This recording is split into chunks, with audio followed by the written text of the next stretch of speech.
Alright, so I've done a bit of work now on the opening of this. Let's see sort of roughly what I've done. I've taken my piano part from down the bottom here. It looks a bit spread out because I've got this sort of crazy harp part here with lots of very fast notes, but you'll hear that in a sec. So there's my long note there, and then there's my chord notes. Those chord notes, I started off by moving them up here into the viola part, long notes in the cello, double bass. I added a different long note up here in the violins. Then the melody note of that. Top note. Dum. Just play it on the piano. Da, da, da. I put those up here as well in the glockenspiel part. So I've got them up there. I also put in the horns are just going to hold some long notes as well. So they're just holding these long notes. And the bassoon comes in as well with the double basses. So the bassoon and double basses both come in. There's the double bass part. They both come in only on the third bar, so it just produces this extra low note. Gosh, you might not have even been able to hear that. Yeah, just a very low note there in the double basses and a very low note here in the bassoon. Then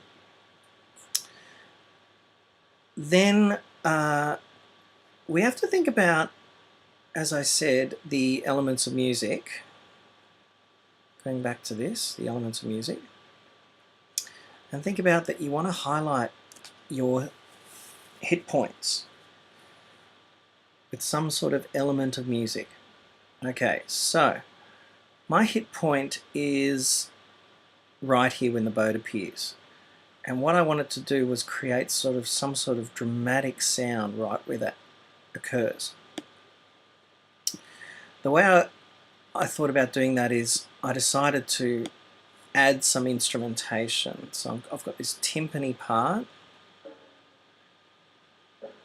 and this cymbal part, which is basically a roll, that little funny squiggly thing, which you can add by going here to the the third tab, and then you can add these squiggly things here.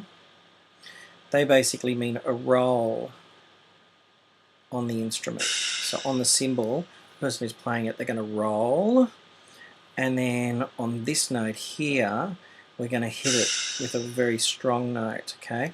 So those two combined together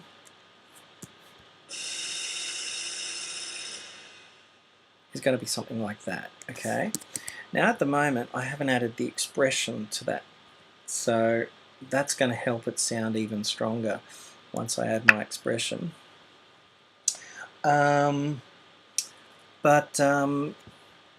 Yeah, so that's basically what I've done. Oh, I also created this this very elaborate little harp part at the start.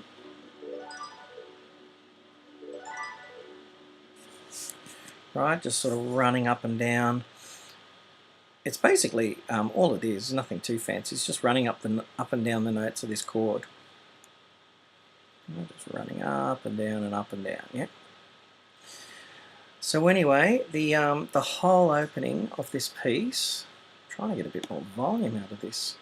Let me try on the mixer if I turn the master player up and the master volume here up. Let's see if that makes any difference.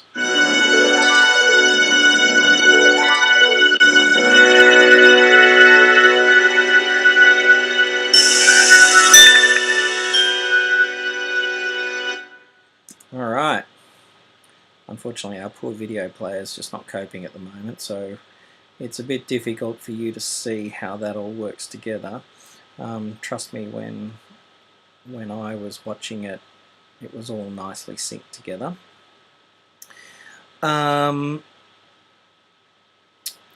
So yeah, the main thing I think to take out of this is this little part here. What have I done? I've thought about the elements of music, and I've thought about timbre or instrumentation.